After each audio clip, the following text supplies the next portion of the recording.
What's up, everybody? I'm Richard. And I'm Shawn. And today we're speaking the language of bromance. And today I have absolutely no idea what we're doing. What are we doing today, Shawn? Richard, we are going to talk the state of the bromance. I told you I wanted to do this, and instantly you're like, what's wrong? What'd I do? What happened? Are you mad at me? That is exactly what I did. It is. You were nervous. And I'll tell you why. And I think everybody can relate to this, because whenever anybody comes up to you and says, hey, we need to have can we have a State of the Union conversation? You know, like when your wife or girlfriend or, whoever, boyfriend comes up to you and says, hey, can we have we need to have a State of the Union kind of talk, just kind of see where we're at and where we're going and everything. And that's instantly when the other person is automatically going, oh, well, this is over. So what do I need to change and why are we breaking up? Yep. No. Shawn, I've been married 19 years. Actually, it'll be 19 years tomorrow. Ooh. Tomorrow I will have been married 19 years. That's a long time. It is a long time. So 19 years plus another, I think, 2 years of dating. Is this the official halfway? Like, you've been married longer than you've been alive? Yes. Actually, yeah. That's always interesting when you break. It's like I think about driving. It's like, oh, I've been driving more than I haven't been in my life. I've been able to drive longer than I've not been able to. I always do it when it's it hit me when you do that thing where you're like, I've been out of my parents' house longer than I've been in my parents' house. Yeah. Where am I at on that? No, I'm still, because I lived there till I was like 22. So until I'm 44. Oh, okay. So I've got a little bit. You got a little bit. Yeah. But yeah, so be 19 years tomorrow. But even after that long, if my wife says to me, hey, we need to have a State of the Union kind of talk, or hey, can we just, kind of do a State of the Union kind of thing? Instantly, I'm like, well, that's it. 19 years down the fucking tubes. Well, all there right. it is. It's Guess over. I'm a bachelor now. Time Had to a get good to run. the gym. All right, guys, lock it up. Don't have to go home, but you can't stay here. Where are your children? Yeah, where's the not toaster? anymore. It's all over. Time. No, so this, I'm a little nervous that this might be a little woes me, and I hope it's not. And that's why I kind of brought you along. Okay. But here we are, Richard. We've been doing this podcast for 326 episodes over 6 years. And every year, what really got me, they announced the new podcast award, Slate, right? Yeah. And every year we've tried to do it. And, I think we've got a great audience. We've got, I love them. Yeah, it's not honestly, a huge. I mean, I've said this time and time again, and I don't know if anybody really believes me, but it's always true. I am always marveled by the fact that anybody listens at all. Yeah. I'm genuinely surprised and humbled, and I don't take compliments well anyway. And so, and it's not one of those things that somebody's like, hey, I like your show. It's always something like, hey, I listened to the episode where you talked about this and this thing, and I thought that was really funny. And then I'm like, they actually reference something that you talked about, so that they're not just bullshitting you. And then you're like, thank you. It feels weird, and I think of people like, Wendy Aaron, Dave Bridge, he listens quite a bit. And, we've got a fair amount of people that have been around for a while. Quite a while. And I always, again, I'm not good at taking compliments, and I look at the numbers that we have, and I always think surely that's not how many people listen. That's probably just a bot. Yeah. And I know most people, I listen to a ton of shows, and I don't always say hey, I listened to your show. So again, my inclination is there's 6 people that actually listen. The rest are bots, right? Sure. But what, the podcast awards is something we started, I think year after our first anniversary, we were able to sign up for it. And every year, we've never made the slate. And it's very much an audience driven thing. Like I looked at like there's 20 comedy podcasts this year, and looking at it, you know, I listen to the shows and kind of see like, okay, here's people who are, you know, see, I never do that. I never listen to the other ones because because one of two things is going to happen. If I listen to the other shows or the shows that made the slate or whatever, one of two things is going to happen. Either I'm going to listen to it and I'm going to go like, wow, this show's really good. Like they've got like, there's production value there. Like their audio sounds good and crisp. They had zero dick jokes. They didn't talk about masturbating. Is that what I'm doing wrong? Yeah. So I do that. Like I'll listen to it and I'll be like, wow, they're really good. Like they totally deserve to be there. I don't deserve to be there because if they're there, I can't compete with them. I'm not in their league. So either that happens or it's some really shitty show where it sounds crappy and, you know, maybe, you know, like the audio sounds kind of boxy. Yeah. Yeah. Or there's like dead space. There's like dead spaces of hair, or, you know, like one of 100 things that if you listen to enough podcasts, you kind of like get hyper aware of, especially if you start doing it, things that you get hyper aware of. Oh, for sure. Yeah. And like you listen to it, you're like, wait, this got over us. Like, what are they doing? Exactly. And then you get mad.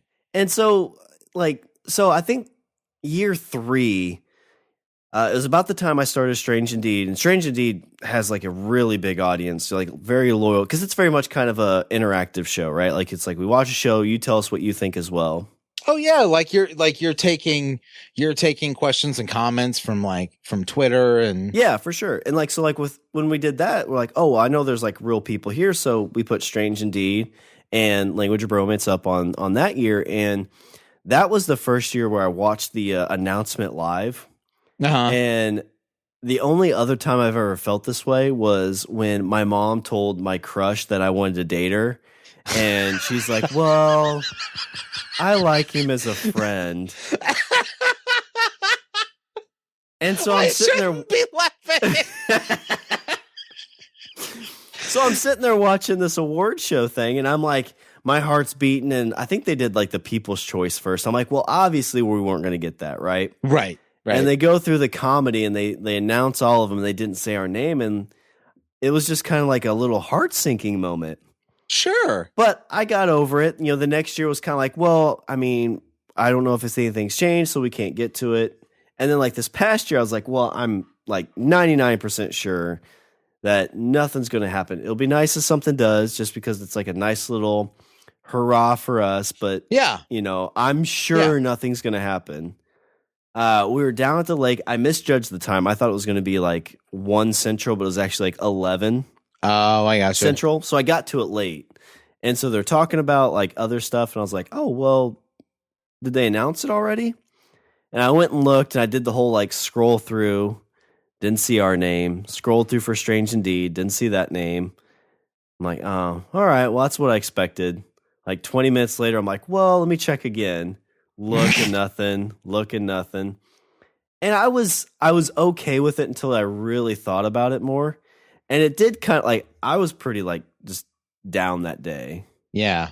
Well, okay. So wait a minute. Well, like, were you down that day about other stuff? And this was the icing, or was it just this? No, this set the tone for it. Like I was okay. But once I saw that, like my mood dropped. Mm-hmm. Mm-hmm. And I think it's, you know, ever since we started this show, and so what I kind of want out of this episode is I know there's a lot of people who probably do podcasts, or there's a lot of people who do things, and, you know, to break through any kind of, you know, ceiling or success, like it takes a lot of luck. It takes a lot of skill. It takes a lot of, you know, things to happen right. Yes. It does. You know, I've been, you know, like we talked with Lane, like a few, like a, you know, 2 or 3 months ago. Yeah. Like 2 or 3 months ago. And, you know, like he's a live streamer. He's, actually he just announced he's working on producing a live stream with Smosh TV. Oh, nice. But anyway, so he was, like when it comes to the creative space or, or doing anything, especially it got me interested in possibly going into the live stream space. And I've watched countless hours of people live streaming all sorts of stuff. And, every now and again, all of them will get the random question like, how can I get to where you're getting? And they all say the same thing. It's a combination. They all say it's a combination of, working, being diligent, being consistent, shooting your shot when you can. And then the other element to that is just pure luck. Yeah. Well, and that's what, just being in the right place, doing everything you can to be in the right place at the right time, but knowing that even if you work hard to be in the right place at the right time, you might never be in the right place at the right time. Oh yeah. I mean, so like when we started the show, our intention was not to like make this a career or anything like that. And even like I had Speak for yourself. I always wanted to make this. This is all I've ever wanted to do. And it's been a secret sadness that I've carried with myself. Every week when we do a show, I'm like, maybe next week. Yep. I click the off button and I stop recording. And then I just lay my head down on my desk and cry. Well, I mean, like in that first year, it's always kind of like you think of like in like 2014, which feels weird to be like back when 2014, but there was a lot of stuff at that time that was kind of like going viral, right? So we were about 6 months to a year before Serial launched. And when Serial launched, everybody's like, oh my God, like this. Did you know that these things called podcasts exist? Yeah. And it's like, this podcast started and blew up and it's amazing. And they're making tons of money. Like, well, actually that podcast had a production company behind it. Yeah. That advertised for it and really got a lot of that stuff going. Serial was part of NPR, wasn't it? Yeah. Like the first 2 or 3 episodes of it, they released this podcast, but they put on NPR. Yeah. But like it's kind of like when I think of like, TikTok's the big thing now. Like you have your influencers and stuff like that, which, God bless you if you can do that stuff and you can make a career out of it. It's something you enjoy. But, when we talked with, what was his name? Lane. Lane. When we talked to him about that stuff, it's like these people do these things and they're just kind of like trying to find that next thing. But you have people who get stuck. It's like, oh, well, I do a prank show. Well, I can't do anything else because nobody else wants to see that. They just want to see my prank show. Yeah. And so with like this, I mean, we're just kind of us. And I think to an extent, that's what kind of hurts even more because it's like when we started the podcast. Because I get you're saying that because it's so personal, because the show in and of itself is so personal. The fact that you feel like they're rejecting you, not just your show. A little bit, because like when we first started, they always said, "Well, do like how do you be successful?" It's like do a show you like, something that you'd listen to, which. This is exactly what I would listen to. Be consistent. We've been consistent. Sure. What's the other stuff that they always say? Find your niche. Yeah. And I feel like, and maybe that's the problem is, our niche thing is kind of like we've fallen into, we've talked with, multiple people, Harry, for instance, with the Podcast Junkies, where it's like, the two guys in the basement. And I think we've really evolved from that genre. Oh yeah. I don't feel like we're that. Yeah. I always feel like we kind of fell into more like an improv kind of, we do some reviews here and there, but it's kind of a nice thing for everybody. But, when we don't get any hate mail. Like we joke about it sometimes, but it's almost like I would love for somebody to be like, hey, this is exactly why I don't listen to you motherfuckers. So what you're saying is you want somebody to just like fucking completely troll you. Well, just somebody to care, really. I want somebody to care enough to hate me. Because I feel like people listen to our show and they're like, this isn't for me. I think these guys are stupid. I hate it. I'm not listening. That's all they do. But it's still not even enough to be like, I want to write you guys an email to tell you how much I disliked your conversation. Okay. So you know what? I would say that if that's what you're looking for, I think that entirely depends on the topic.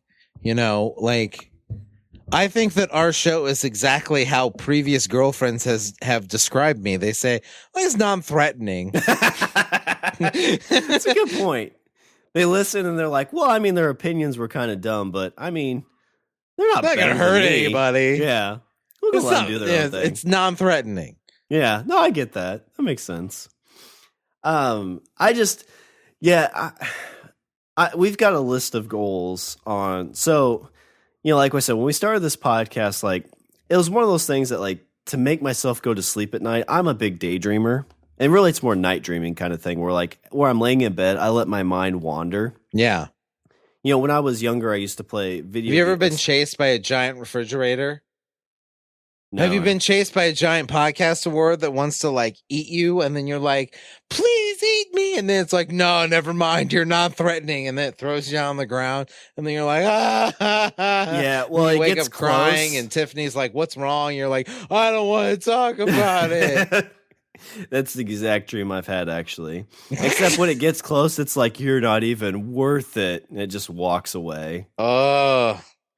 But I mean, like when we started, so I would play like sports games at night, and I'd like do Sports Center in my head kind of thing, where I'd be like, oh, here's what happened in the game. It just something to help me fall asleep.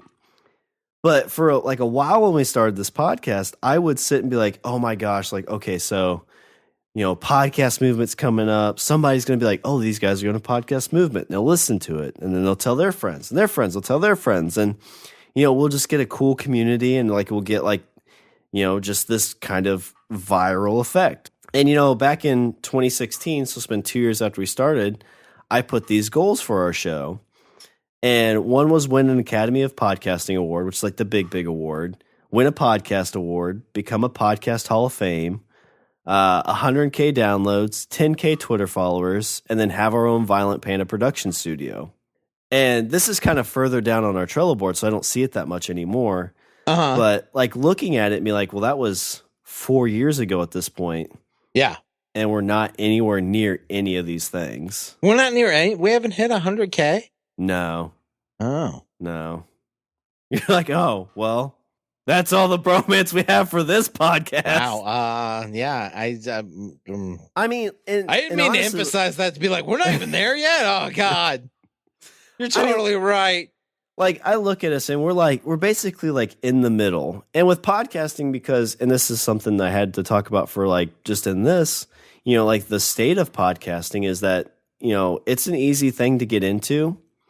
And I just recently saw that, I think of active podcasts, there's only between 1 and 250,000. But in the Apple Podcast, which is the big one, their feed, there's almost 1 million or right over 1 million. And you're looking at 2/3 of those being what would be considered dead podcasts, podcasts that aren't doing anything. Yeah, they put out 4 episodes, back in 2004, 13, and that's all you've seen. That's it. That's been it. And looking at the podcast awards for the comedy that won, I mean, there's 10 podcasts, at least 5 or 6 haven't put anything out since March or April. Mm-hmm. Which I mean, you look at Dan, what's his name? Carlin, right? That does the history podcast. Oh yeah. He puts out 4 or 5 a year, but they're 8 hours long and they're good. And there's some people who put out, one every few months. That's pretty good too. But, I just try to figure out what's going on with our show. Is it just that? Because when we first started, you're always talking about internet and how the cream rises to the top. And, for a while I was like, well, maybe we're not the cream. Maybe we're the spoiled kernels that fall to the bottom. Yeah, I would. I believe that. I mean, wait, what? But I mean, is the problem with this and everything else is that there's just way too much stuff out there that you yes. I would say that the whole cream rising to the top. I think that phrasing was true 7-8 years ago. I don't think that that's true anymore. Yeah. I think that there's way too much noise that it's nigh impossible. You've got this flood of content and when I say flood, I mean an absolute deluge of content all over the internet. And I'm not just talking about podcasts. I'm talking about videos. I'm talking about Instagrams. I'm talking about live streams. I'm talking about like all of it. Like there's so much noise. Yeah. On the internet. Like I feel at this point it is nigh impossible for something to just instantly go from zero to hero upon rested solely upon its laurels. Yeah, so something with a skill level that for some reason like they just get picked up because of that. Without any kind of like backing. Exactly. I think the only way you see anything becoming anything anymore, it needs something behind it. Yeah. So just like looking at the top podcast right now for improv, which is kind of our main home, you got the Dollop, which is they've been around for a while and they're pretty big. You've got a comedian, Dan Cummings, Trey Kennedy, which I think is a comedian, Earwolf. Another group that's basically kind of like Facebook famous. Mm-hmm. You talking about Earwolf? Earwolf's been around forever. Yeah. So I mean, you look through these, like most of them are like very much like comedians that have been around for a while. Agreed. And when that big phase kind of started 3-4 years ago, it definitely, I feel like, muddied up the water even more because you have these people who have, a good following. They jump into podcasting and maybe somebody comes in, but, if you see a list of 15 podcasts. Well, because they all saw Marin and Rogan do it. Yeah. And so they're like, well, why am I not doing this? Yeah, I've got friends I can interview and I'll make this a comedy podcast. And they get people, they follow. But, if you see 15 podcasts and you see, Dan Cummins, Dane Cook, 8 other names of somebody you heard, and you see Language of Bromance, which one are you going to pick? Well, not Language of Bromance. I don't know who these two jerk-offs are. Yeah. And so if somebody's listening to this that's like, hell, I wonder if I should start a podcast. Oh, maybe I shouldn't start a podcast. I go back to... No, you absolutely should. I guess maybe this is just the tale of like, set your expectations reasonably.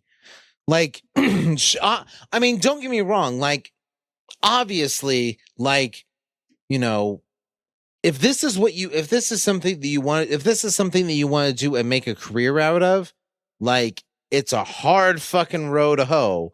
Like, you gotta, like, I feel like it takes more work and sacrifice than most, if not nearly everyone is just not prepared to deal with. Yeah. And I don't even know, like, because we work pretty hard at this. I mean, I don't spend 60 hours a week doing stuff with this, but I don't even know what you could do for 60 hours to make a show like ours become popular. I could see somebody's, because I mean, there's shows that do this a lot. Like, there's one that's Wolf 357. They're like an audio drama type podcast, and their audio drama is really, really good. Wolf 357 is just very, very top tier. But even then, like, it's not like, I don't think anybody's bought rights to it, and they're going off and starting a new show, which to me, that's like, if you talk hard work, that's hard work. We tried to do an audio drama. Yeah. And just for 3 episodes to get done from start to finish took at least probably 10 hours per episode. Well, and that's including the fact that like we weren't paying anybody. Exactly. Like this was like our friends going, this was us asking friends like, hey, would you mind like reading these few lines into a microphone? Yeah. And I went to a subreddit and asked if some people wanted to do that, and I got booted from it. Yeah. It's like, hey, we don't do free stuff on this. You have to pay for it. Like, you need to pay these people that want to do this. And I understand that too, because I think a lot of people probably expect, like, if you're doing this, you're going to put it out there, then sell it. Oh yeah, exactly. Like I mean, like, let's say hypothetically, let's say you do a voice on some audio drama, and then that person like takes that audio drama, it gets popular, and then sells it for $250,000, and then it gets made into a television show, and that television show makes $6 million. Then you're sitting there going, motherfuck. Yeah. Well, I mean, even with that, like, it'd be nice to piggyback off that, to be like, oh, here's so and so who did this, did this, did this, and you get kind of. And that's the reason I did a few of those, is to kind of, just get our name out there a little bit more. Sure. But even then, like, so kind of like with the podcast community, back when we started, there was a bunch of shows that I remember talking in the subreddits, which I haven't been there in a while. So I don't know if there's kind of like a new group of people like this, but I don't know if there's, like, we talked earlier when we started our show, there was a few kind of going on, but that was kind of like the big second coming, I guess, of independent podcasts, maybe. And we've talked about the bearded ones who have been around for almost 400 episodes. Yeah. But like, if you look through there, like, I'd be curious to see how many podcasts that would be considered indie have done as many episodes as us. Yeah. Are we the outlier? Like, or is there more out there like us than we actually realize? Because you don't even know. You can't even. That's the thing, is that stuff. like, how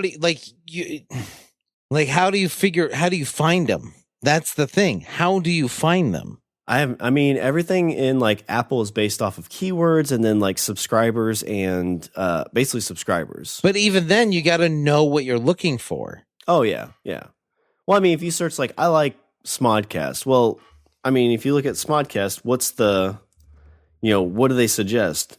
Tell them Steve Dave and stuff like that. Mm-hmm. I feel like the only, I mean, like we were saying, there's so much noise when it comes to the internet, especially like, post, I'd say 2010, when you started seeing a much bigger corporate presence on the web. It wasn't something that they were fighting against anymore. It was something that they were, they understood that they needed to embrace, or else they were going to get left behind. Yeah. Once you started seeing much harder corporate presence on the web, then it got even harder. Kevin always talked about back in the, like back when he started, he always talked about, the fact that there were no gatekeepers. And that's true. I think that's still true. There's no gatekeeper between you creating content and putting out content. There's nothing standing in your way from making something and putting it out there. Yeah. Now, if you're asking me, is there a gatekeeper between you and making a career out of it? Oh, fuck yeah. Well, I mean, just so like, let's say I'm brand new to podcasting. I showed you improv, which is very much a subcategory of comedy. Right. If you look at comedy, it's Joe Rogan. It's the Call Her Daddy podcast, which is by Barstool Sports, which is about, I think it's two women talking about, sexual things and stuff like that. So like, if you're a dude that's like, why did you sound so hesitant when you said that? You were like, they're talking about, like probably their vagina. Well, no. So I've listened to a couple, but so the Sloppy Toppy Delight. What else they talk about? I Fuck the Mascot, the L Word. I mean, these are all very much like dudes listening to these being like, oh my God, they're going to talk about their three ways. Dak Shepard, Office Ladies, but it's the two main people from Office, Jason Bateman, Conan O'Brien, Comedy Central, Adam Carolla. Like, stop me when you haven't heard any of these names. Yeah. Mark Maron, the Fake Doctors. No, okay, so in the like, I feel like there's a couple of those that like, they had a pot. Like, I would honestly, like, to a degree, I would give Rogan and Maron a pass, because those were two guys that were doing it when nobody was doing it. Oh yeah, for sure. They're on a different level for what that is. Yeah. But like, I'm not very far down. There's the Ron Burgundy podcast. Yeah. you know. And you know, the funny thing is that most of those other shows that you mentioned, aside from Marin and Rogan, most of those other shows you mentioned are less than 2 years old. Like the Call Her Daddy podcast, it's under 100 episodes. Like even I think even Conan's podcast is less than 12 months. Yeah, for the most part. And I mean, I'm not like trying to disparage them or anything like that. I mean, obviously fuck those guys. You hear me? Fuck you, Conan O'Brien. And that's a good point. He's got TV. Why does he need the podcast sphere? He doesn't have TV anymore because of COVID. He's sitting at home and he's making podcasts. He's an oxymoron. He's a tall leprechaun. How does that make sense? That doesn't make sense. Is he tall? He's super tall. He's a fucking giant. Have you ever seen him? Well, I mean, he's 6'5". Tom Cruise looks tall in movies, Richard. No, he stands on? Conan O'Brien is a goddamn giant. He's enormous. Is it a ruse? Is he really not an O'Brien? He's actually a Frederick. I don't know. Try to pick a name. Were you thinking of Andre the Giant's character in The Princess Bride? Maybe. You can't be a tall leprechaun. That's all I'm saying. It's a good point. Fuck you, Conan O'Brien. I do like Conan, though. I do, too. I'm not going to lie. I've listened to the show. It's not half bad. There's a couple episodes that I've liked, and there's a bunch that I haven't liked.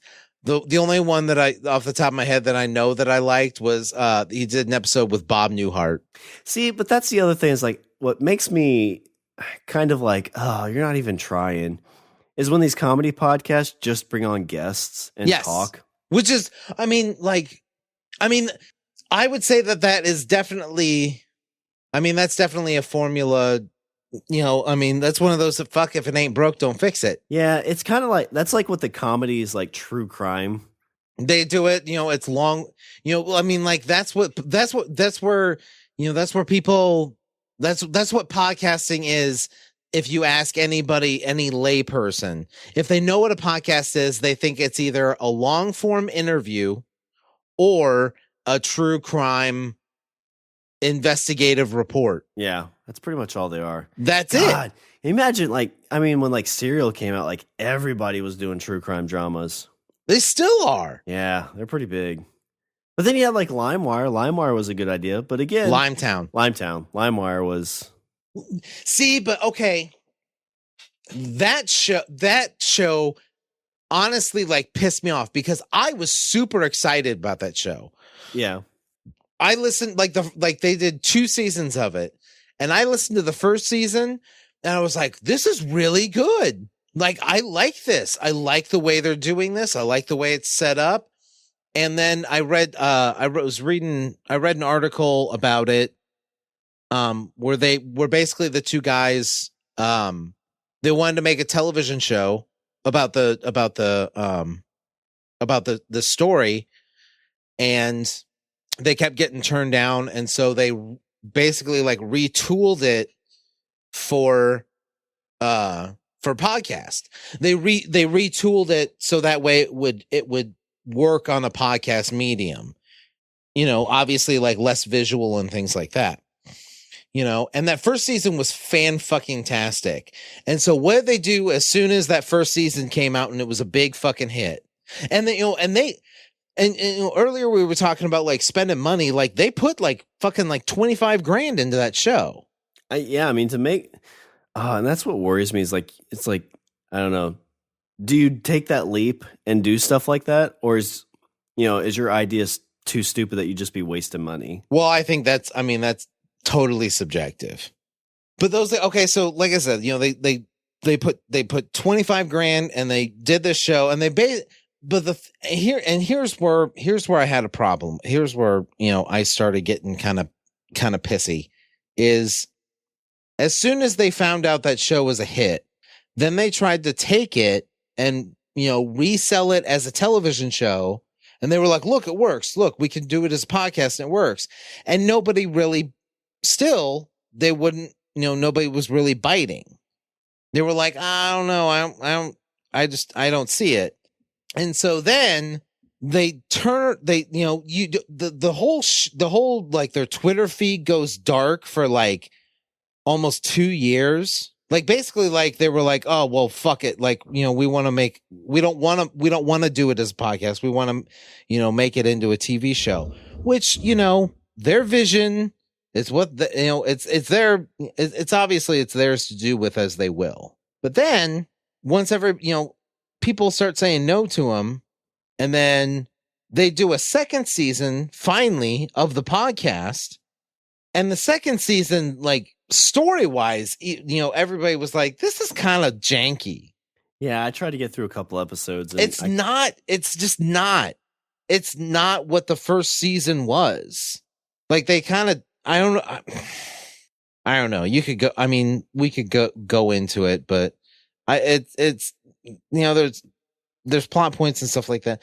Okay, so they put out the second season, and it mainly does okay numbers wise, and I think because people love the first season so much. So then they finally get this that Facebook Watch. They get that Facebook Watch deal, and then they put it out on Facebook Watch, and not a lot of people watch it. Yeah, it got canceled from what I saw. I didn't watch any of it. I actually did.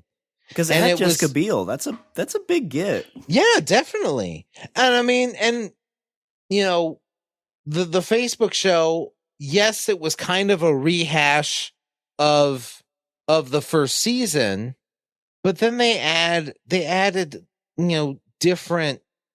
There were different story elements to it and it just kind of, I don't know. I felt like they were trying to make Westworld. I gotcha.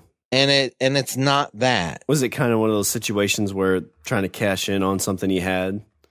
Yeah, a little. Well, definitely at that point. And that's what I felt the second season was.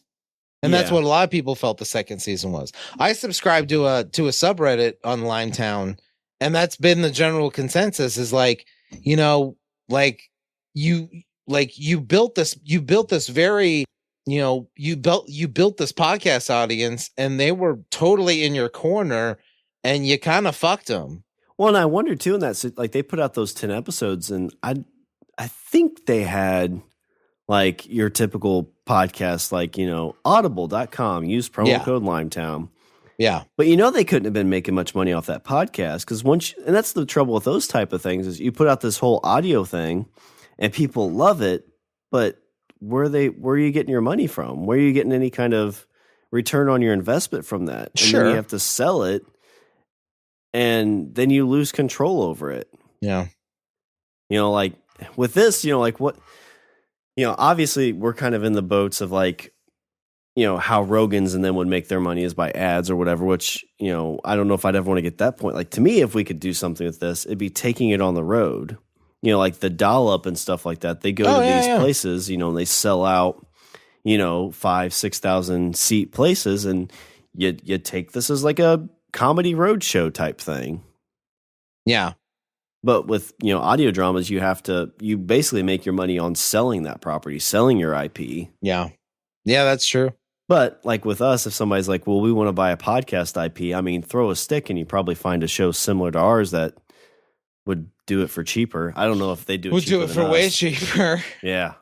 Because I'm a bougie motherfucker. Yeah.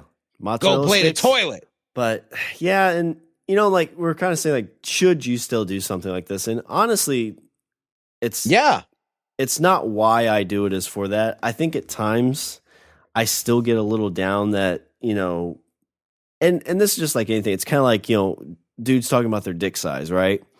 When we went to Podcast Movement, you talk to people there, it's like, oh, I get, 18,000 downloads a week. And it's like, really? Do you? Like, do you really?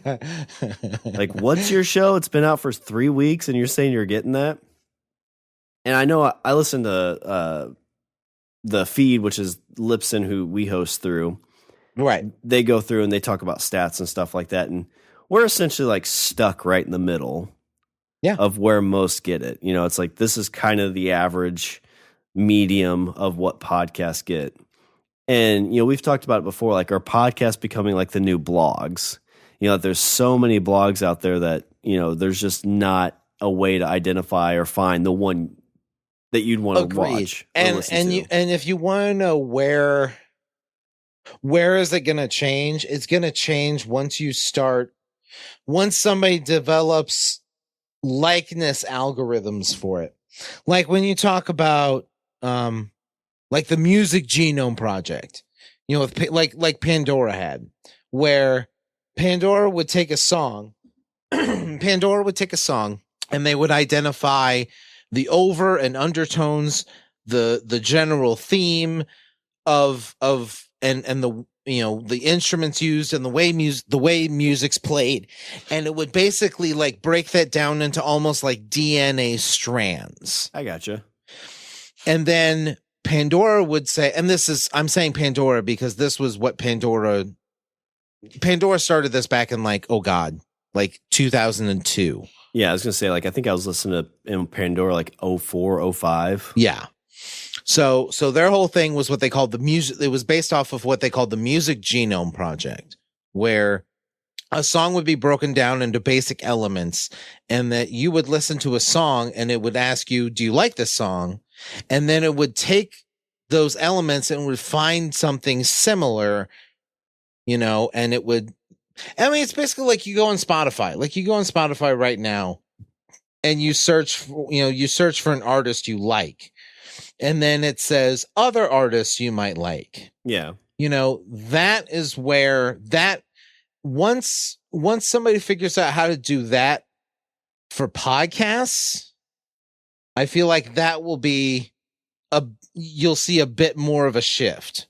Yeah. Well, I know like the genome thing makes sense because then you kind of break everything down and you're not looking for, you're going to get some stuff with less exposure to get in front of people. Exactly. But with like Spotify, I think it's like, oh, you like Guns N' Roses. Here's the other. You'll probably also like Poison. Yeah, it's going to be the other, highly already subscribed to bands where people, it's more joining of what people like. But nobody's going to go out and find that local band from St. Louis and tell you like them, that you would like them. Because they have 3,000 subscribers. And even though that might be your new favorite band, they're going to send you to, Poison, which has 300,000 because, hey, I know my, grandpa used to listen to Poison in his truck on 8-track. Yeah. And so it's a good point. So I wonder, is like podcast is basically the way the music industry is in a less challenging way is kind of where the podcast stuff is going. Because like in music today, like you can easily record your own music. You can put stuff out. You can hustle, but everybody's already kind of knows what they've been told to like. Right. And so that's where they gravitate towards. And finding these other things, it's kind of by happy accident. It's by happy accident, or it's got to be something that you have to actively seek out. And I'm sorry, but most people, a overwhelming majority of people don't have the time or the inclination to actively try and find, random fucking indie stuff. Yeah, well, I mean, like music. I mean, you can like, because podcasting's an investment. I mean, I guess I'm saying, like, how many people do you know? How many people do you yourself know that actively go to like record stores or music stores and flip through records and CDs and find like, oh, this is a band I haven't heard before. I'm going to buy this. There's probably be one. It's my cousin. He does that stuff all the time. That's what I'm saying. Out of all the people you know, and me too, out of all the people I know, I would say I can think of maybe one or two people that are like that. That's the same guy that when he goes to a concert, he buys pretty much every group's album when he's there. Right. Like he's a collector of music to an extent. But he's the same guy that would go to Spotify and like try to go down a rabbit hole to find a band. Yeah. But like that's like you go down a rabbit hole, you find a band, you listen to 3 songs, you've wasted 15 minutes listening to their music. Right. With a podcast, if you're like, I really like the spoken word and communications and stuff like that. So I'm going to try to find some oddball off the wall podcast. If you find one, 15 minutes of listening to it, if it's not sparking your fancy, why would you keep listening? Right. Why would you, and especially if you have something that's like a 300 episode catalog, why would you spend all that time to listen to it if you didn't enjoy it or get some kind of spark of interest right away? Mm-hmm. And so with music, you kind of run into that because it's, again, you go to Spotify right now and you say search rock music. I guarantee you the first 15 results are going to be huge bands that sell out stadiums. No, you're not going to find the local California band. No, because it's something you have to actively go out looking for. And like nobody, like, I'm sorry, but like an overwhelming majority of people don't do that. They're not that kind of person. Well, and why would you? It's too much work. No, when everything's brought to you, when everything is brought to you in the palm of your hand, why are you going to spend the time to go actively looking? Yeah, it's like, okay, I want to listen to a funny podcast, comedy. Okay, click in the first one. It's Joe Rogan. Okay, that's my new podcast. Hey, I want to watch something funny on good enough. Yeah, I want to watch something funny on Netflix. Boom, comedy. Okay, Community. I've seen it before, but it's the first result. Watch that. Yep. And you can't blame people for it. No, I don't fault them at all. Everybody's looking for some fucking goddamn comfort in this cold ass world. Yeah. Why would you, there's just so much stuff out there. Why would you spend more time than you need to find something you may not like? Mm-hmm. And I guess to say with that, is that ever going to change? Do you see when we're at episode 752, are we going to be like having a new State of the Union? Probably. Yeah. Probably. Because like I said, until you start getting, familiarity. Yeah. Until somebody develops an adequate enough likeness algorithm, like that's not something that people are going to do. Do you think it would make sense for like Apple and these big kind of podcatchers to curate their libraries? Because I waffle on this. So if a podcast hasn't put out a new episode in 12, 18 months, should they no longer be like in the top list, even if they're I don't know. I don't know. I look at it two ways. I think either, is that something that you should do? Like if somebody hasn't put out an episode in 2 years, should that podcast go away? Yeah, probably. Like it's probably, they just don't want to do the show anymore and they left it behind. It's like, it's like SoundCloud. Like how many fucking, mumble rappers from Mobile, Alabama can you find on fucking SoundCloud? Yeah, probably more than you could mumble. And, and now they're, 35 and they're working, as an accountant. Yeah. And they're like, oh yeah, I remember when I did that fucking 15 years ago. Yeah. Thought I was going to make it big. Didn't. Yeah. Now. Now I'm your CPA. Yeah, I still got this tattoo, Mumble for Life. This is my teardrop. I didn't go to prison. I just thought it'd be this would be cool. Street cred. So your tractor would be tax deductible. Well, is that something that they should do? Yeah, probably. And it's something that's just taking up space on their server. But even then, it's not. It's just they're hitting feeds and pulling in some data. So that was the other thing I was gonna say, and that's the other edge to the sword. Is like, does Apple care? I wouldn't. Like, what do they care? They're not making money off podcasts. Exactly. It's not something that they're making. Like originally they developed. Okay, so history lesson, because think about this, Shawn, in probably like 10 years, nobody's going to know why they were called podcasts in the first place. Yeah, no, they won't. It's a question now. So originally when you had the iPod, which was a little tiny MP3 player that just played music, but you could also go and you could download podcasts, which was, you go to iTunes and you would get this little hour-long track of one or two people talking about whatever. That's why they're called podcasts, because they were originally for the iPod. So anyway, originally Apple was like all for it because it was helping to drive sales on the iPod and then eventually the iPhone. I mean, is that really the case now? I mean, what I hear, like, to get featured and stuff like that, they always talk about, like, featured in, like, they have a spot where it's, like, handpicked.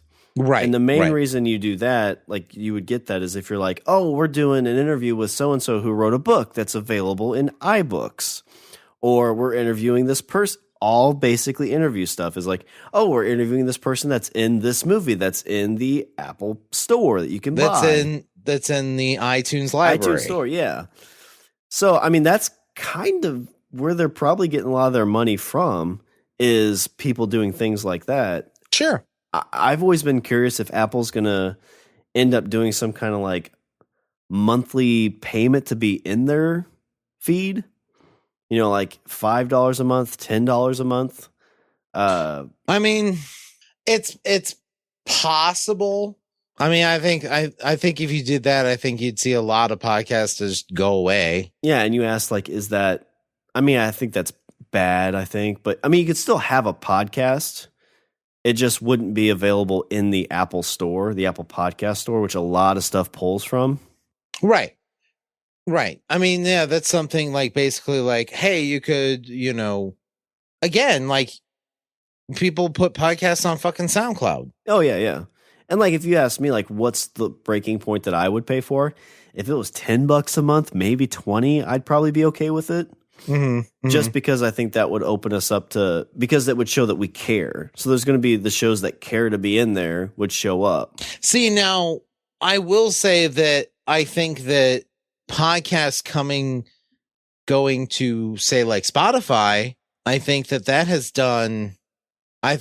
been a good thing. Yeah. We've gotten some decent push on that. I'm pretty sure it's the clear number 2 next to Apple Podcast in terms of where downloads come from. Oh yeah, it's definitely Apple Podcast and Spotify. I think I felt like especially last year you started to see this push for everybody coming out with their own exclusive content.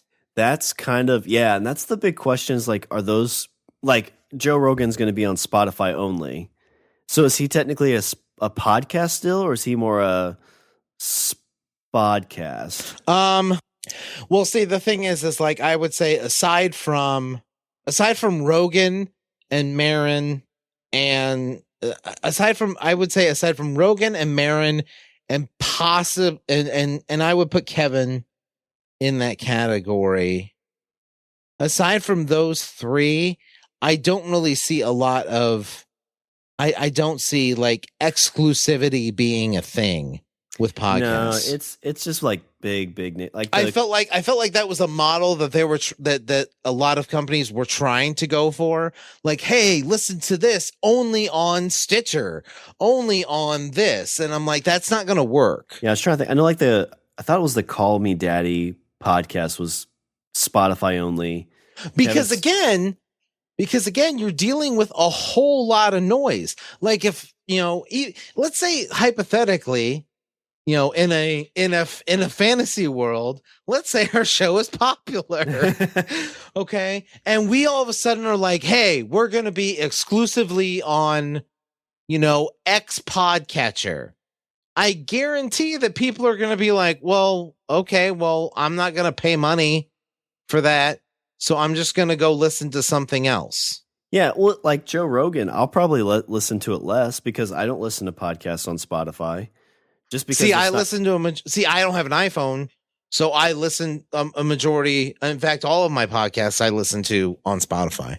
Well, I've got PodCatcher. It's an Android and Apple podcatcher. So when we first started doing our show, I was exploring for some other option because the Apple Podcast app at that time was a little just kind of quirks. And I found PodCatcher and loved it, so I used it from then on. But if I can't get Joe Rogan on that, I have to go to Spotify. I'm not going to go to 2 different apps to listen to it. Exactly. You're not going to go and download an app exclusively to listen to one thing unless you're, some sort of super fan, in which case, you're going to go wherever they go. Yeah, like Kevin Smith, if he goes to Spotify and that's the only place I could get him, well, guess where I'm listening to Kevin Smith podcast now? On Spotify. Right. But it's, I guess to kind of tidy this up a little bit. Give me a Shawn's closing thought, because here's the thing: is you're the one that started this, and you were the one that was all sad and down, and like, oh, nobody likes me. And I'm saying, and I guess what I'm saying is that yes, people like you. It's just not everybody, and it's not going to be everybody ever. And we're not Joe Rogan. And you're like, but that's that's fine. Yeah, I don't want to be Joe Rogan. I like that.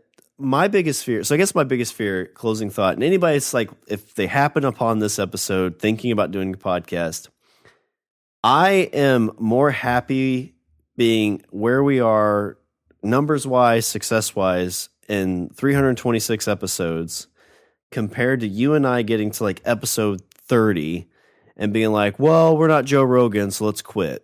Yeah.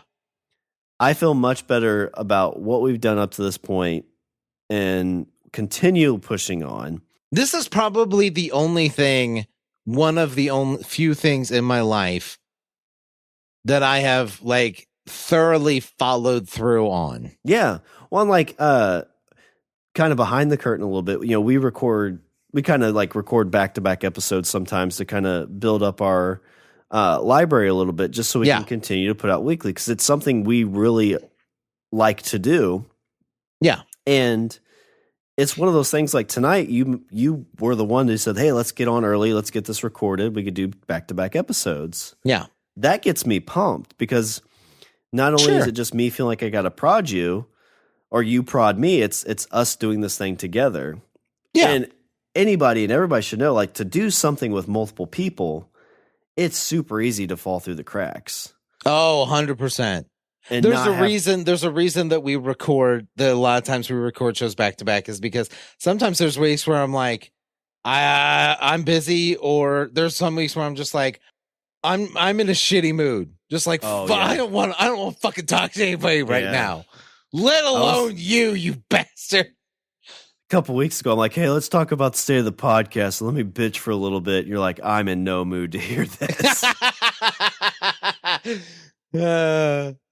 I feel like, I don't know if this is necessarily a state of the podcast in terms of us. I feel like for the last hour, we've been talking about the state of podcasting. Yeah, I agree. So I guess if you want to title this something, you should title this like, Podcasting 101, the real. Yeah, no, that's a good point. It's met with a lot of unofficial success and not met with very much official success. Yeah. Yeah. Meaning, like, you're not going to have a lot of awards, a lot of accolades, but you're going to have a lot of awesome personal achievements. Yeah. And and honestly, you're going to occasionally have people that like say good job. Oh yeah, for sure. Got that today. Somebody DM'd and was like, "Hey, I listened to this week's episode. It was really nice." Oh, that's good. Was it your daughter? And she's like, "Hey, can we get McDonald's for dinner?" You're like, "Damn it, yeah." It was not. It was an actual person. It was a real person. I swear. I promise. You sure it wasn't a bot? Was it like, hey, have you ever thought about refinancing your home? They even sent me their profile picture. It looked like this. Just mouth open, arms like this, like up in the air. It was a real doll, Shawn. Oh. The picture was a real doll. Well, I don't think it was a person. That's all right. I always think it's funny, like, people be like, oh my God, I love your show. Have you ever thought about what you can do to be successful? Join my 12-step program. You're like, damn it. Did you even listen? I really like your show. You want to subscribe to my OnlyFans page? Shawn, I fell for that trick like 8 times. I'm spending like $400 a month on OnlyFans. Well, and the wife's like, what is this OnlyFans? Why are you spending so much? It's like, it's for the podcast, babe. Research. Actually, you know what? There's a lot of them that do personal notes, so we should just join them and be like, hey, can you leave a review for my podcast? No, keep your clothes on. Just put the earbuds in and laugh. Yeah. I want you to laugh so hard. I want to see your boobs shake.